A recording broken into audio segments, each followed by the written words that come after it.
Ya.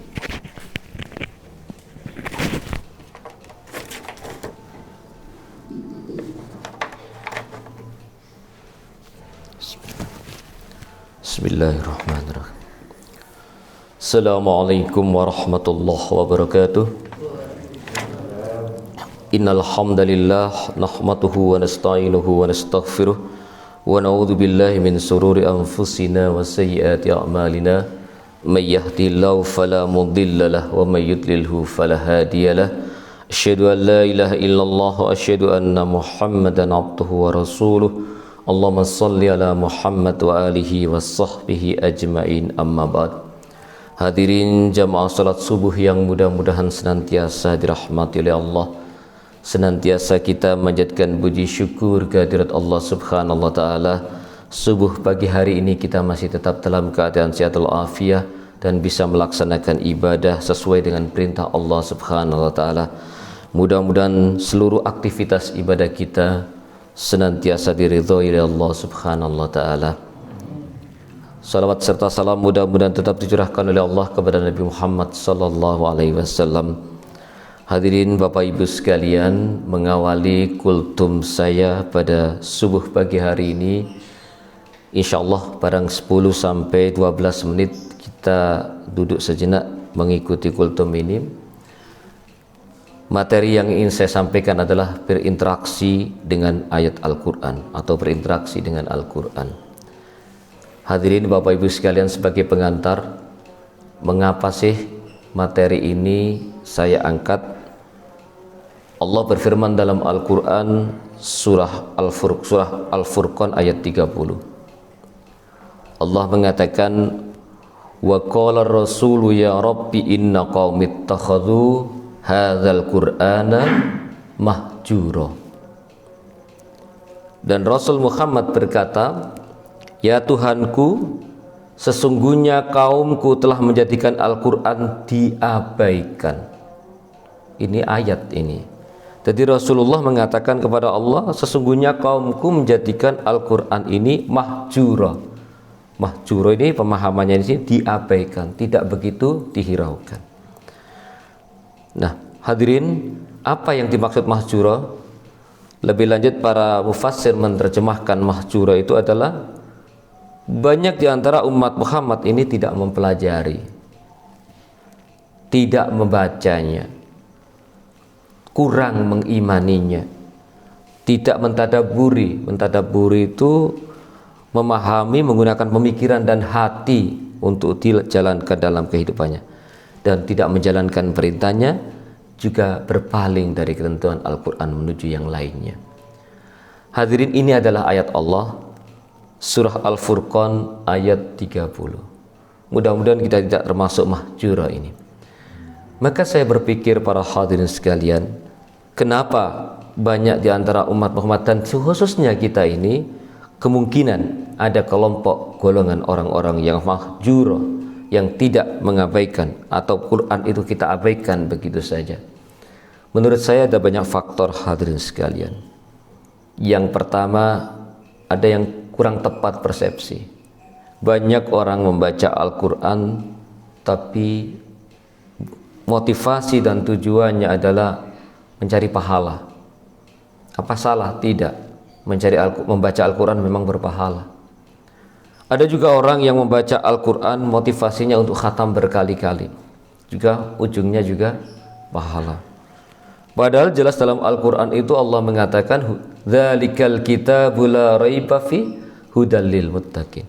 Kitab Al-Quran itu tidak ada keraguan di dalamnya sebagai petunjuk, ya, hudan bagi orang-orang yang bertakwa.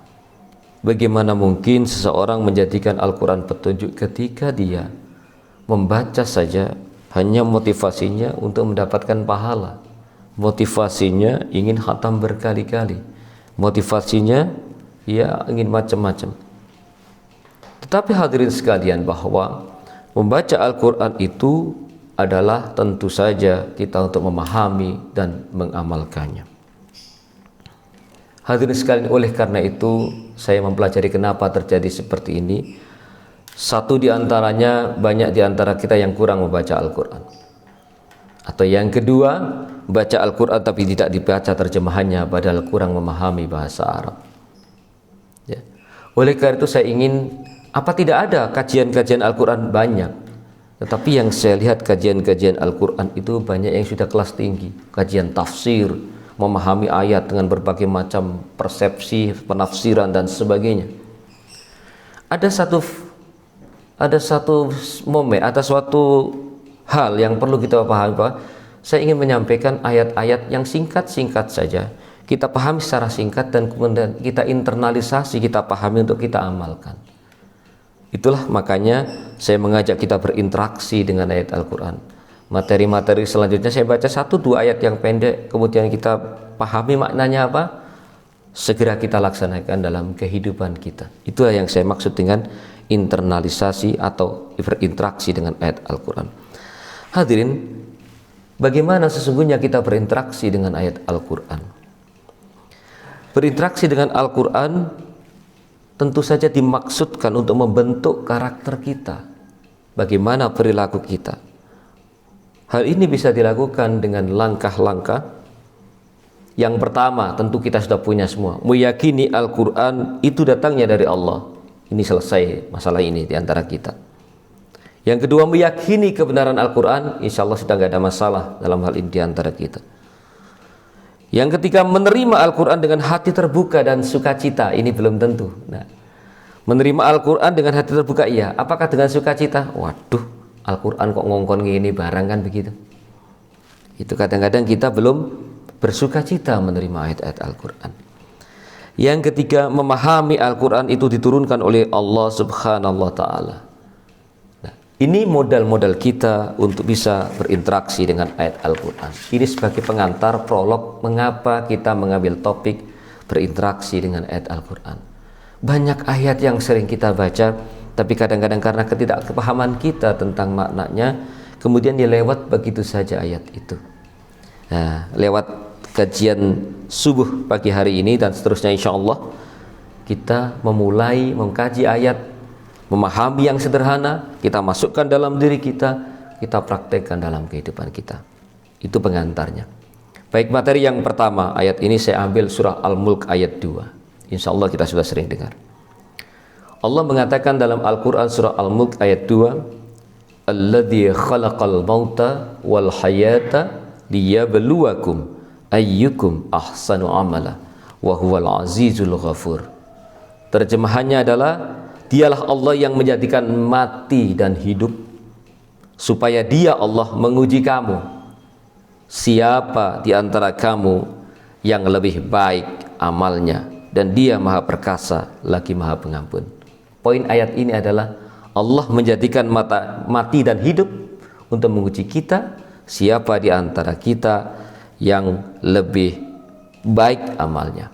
Lebih baik amalnya artinya lebih bagus, ya, lebih berkualitas. Allah tidak mengatakan aktsaru amala, siapa yang lebih banyak amalnya, tidak. Tapi Allah mengatakan ahsanu amala, siapa yang lebih baik amalannya.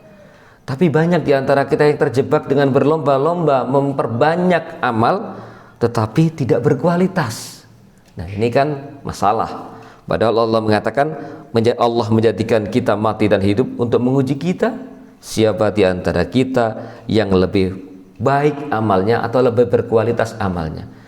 Amal itu apa? Amal itu perbuatan. Perbuatan itu apa? Ya, perbuatan manusia ini tentu saja perbuatan kita harus baik dalam berhubungan dengan Allah dan juga berhubungan dengan manusia. Rasulullah Shallallahu Alaihi Wasallam meriwayatkan dalam salah satu hadisnya yang kita sudah kenal, sudah hafal insya Allah, khairun nas anfa'uhum linnas. Sebaik-baik manusia adalah yang paling bermanfaat bagi orang lain. Ya, konteks ini tentu harus kita pahami dengan ayat yang di atas. Nah, banyak orang yang mengira bahwa dia akan menjadi baik ketika sholatnya luar biasa, puasa Senin Kamisnya luar biasa, ya. Kemudian amalan-amalan ibadah makhdho yang lain juga luar biasa. Itu sudah cukup, padahal belum, hadirin sekalian. Masih banyak orang yang berpersepsi bahwa orang baik itu dengan menggantungkan pada ibadah-ibadah makhdho. Padahal Rasulullah mengatakan sebaik-baik manusia adalah yang bermanfaat bagi orang lain. Ibadah mahdzah diperbaiki wajib, perlu. Tapi bagaimana kita bermanfaat kepada orang lain, itu juga bagian yang tidak boleh dilupakan, karena itu adalah yang mendorong kita menjadi manusia yang terbaik. Oleh karena itu hadirin sekalian, mari kita bersama-sama berupaya menjadikan diri kita orang yang punya kesalihan ritual. Saleh ritual itu artinya sholat, ya ke masjid, ya puasa dan sebagainya, itu saleh ritual. Tetapi juga ada juga yang dimaksud dengan kesalihan sosial. Salih dalam bidang kemasyarakatan, suka membantu orang, suka menolong orang dan sebagainya. Itu bagian daripada kesalihan kita. Masih ada kesalihan-kesalihan yang lain sebetulnya, kita sebut dua saja. Hadirin, kesalihan ritual itu bisa dibentuk dengan rajin beribadah mahdzah. Ya, tapi kesalihan sosial itu terbentuk dengan berusaha senantiasa mengasah kepekaan sosial dan diteruskan dengan gemar membantu dan bermanfaat kepada orang lain. Hadirin Bapak Ibu jamaah salat subuh yang mudah-mudahan senantiasa dirahmati oleh Allah. Ada banyak persepsi di antara kita yang kadang-kadang masih kurang tepat. Seolah-olah yang bisa mengantarkan kita ke surga itu adalah seluruh amal ibadah mahdzah kita. Ya. Bukankah Rasulullah SAW pernah, hadis yang sudah sangat terkenal, ada seorang sahabat datang di tengah-tengah Rasulullah mengatakan akan datang ahli surga. Iya kan? Sampai 3 kali Rasulullah seperti itu. Saya nggak hafal hadisnya, mohon maaf. Akan datang ahli surga sampai 3 kali dan orangnya sama. Para sahabat penasaran, kayak apa amalan orang ini sampai Rasulullah menyebut dia ahli surga. Maka ada seorang sahabat yang menyamar ingin tidur di rumahnya. Di rumah sahabat itu, dengan saya bertengkar dengan bapak saya mohon izin untuk tidur di rumah sampean. 3 hari. Kenapa 3 hari? Karena tamu itu maksimal 3 hari dalam Islam. Dia bermalamlah di rumah orang itu. Hari pertama nggak ada apa-apa, sholat malam dia juga biasa nggak sholat malam, kadang-kadang terdengar zikir. Sampai hari ketiga tidak ada amalan yang menonjol, hadirin sekalian. Akhirnya dia pamit pulang hari ketiga, sampai dia nggak sabar. Saya sebetulnya bukan bertengkar dengan orang tua saya, tapi saya memang ingin menyelidiki sebagaimana kok Rasulullah sampai menyebut sampean ini orang ahli surga. Apa sebetulnya amalan sampean? Tidak ada amalan saya, seperti ini saja. Ya sholat, bahkan sholat yang selain fardu juga nggak begitu kuat amat dan sebagainya. Seperti ini amalan saya. Pulanglah sahabat itu. Sampai ketika melangkah dari rumahnya, tiba, oh iya, mari ke sini, kata sahabat itu. Mungkin ada hal yang mungkin menjadikan Rasulullah menyebut seperti itu. Apa itu? Saya tidak pernah merugikan atau berusaha mendolimi orang lain, baik muslim maupun non muslim. Ini bahasa singkatnya. Yang kedua, saya tidak pernah punya hasud kepada siapapun, iri hati. Jadi 2 hal inilah yang sampai Rasulullah menyebut orang ini ahli surga. Apakah mahdzah? Bukan. Mohon maaf, biar amal mahdzahnya bagus, tapi kalau masih suka iri hati, suka dengki dan sebagainya, mungkin keluar dari jalur ahli surga ini. Oleh karena itu para hadirin sekalian, ayat Al-Mulk ayat 2 mari kita pahami bahwa Allah menjadikan mati dan hidup itu untuk menguji kita siapa yang paling baik atau lebih baik amalnya, lebih berkualitas amalnya. Amal di dunia ini ya amal ibadah kepada Allah dan amal sebagai sosial sesama manusia. Kedua-duanya harus kita jalankan dengan baik dan benar. Hadirin, banyak di antara kita yang begitu sergap amal mahdzahnya tapi kurang dalam amal sosialnya. Begitu sergap ketika sholat, ketika puasa Senin Kamis dan sebagainya, tapi kurang peduli terhadap orang-orang sekelilingnya. Kemudian ada orang bertanya, Pak, itu kan bagi orang kaya yang punya banyak harta. Kalau saya pas-pasan, bagaimana saya memperhatikan orang sekeliling kita? Bisa saja, tidak harus dengan uang, tidak harus dengan harta. Kita mempedulikan orang lain itu ya dengan melakukan amalan-amalan yang bisa membuat orang lain itu mudah, membuat orang lain itu nyaman, membuat orang lain itu terbantu dengan amal perbuatan kita. Banyak sekali hadirin sekalian amalan-amalan sederhana yang kadang-kadang kita lupakan, padahal itu adalah kita berbuat baik kepada orang lain. Masa-masa 2 tahun terakhir ini membuktikan bahwa kita diuji oleh Allah bagaimana sosial kita. Ketika COVID merajalela, banyak saudara kita yang terganggu ekonominya, sakit dan sebagainya. Ini kita diuji betul oleh Allah. Bagaimana Pak kita mau membantu, kita sendiri juga kesulitan? kembali lagi, kalau kita tidak bisa membantu uang, ya, bagaimana kita membantu orang itu keluar dari kesulitannya dengan cara yang lain? Seperti kemarin itu, betapa saudara-saudara kita, saya nggak usah sebutkan, riwariwi cari tabung oksigen, mengantarkan ke sana kemari dan sebagainya. Itu bagian daripada menjalani ujian Allah. Bagaimana kemanusiaan kita, yang punya uang juga diuji. Bagaimana lihat seperti itu, wah ini kalau saya bantu orang, bagaimana keluarga saya. Memang kadang-kadang kita punya perasaan seperti itu, tetapi yakinlah apa yang kita makan 1-2 hari ini adalah sudah cukup bagi kita dan saudara-saudara kita perlu. Bukankah hari yang keempat dan kelima itu Allah juga masih membagi rezeki insya Allah pada kita. Hadirin, ini adalah interaksi dengan Al-Quran. Ingat ayat apa tadi?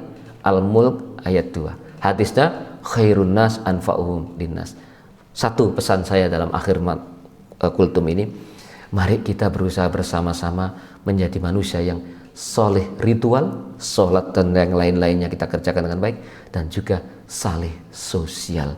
Kepekaan kita membantu orang lain itu betul-betul kita tumbuhkan, karena itulah yang bisa mengantarkan kita kepada surganya Allah Subhanahu wa taala. Dan 2 hal lagi, jangan sampai kita terjebak merugikan orang lain atau menzalimi orang lain.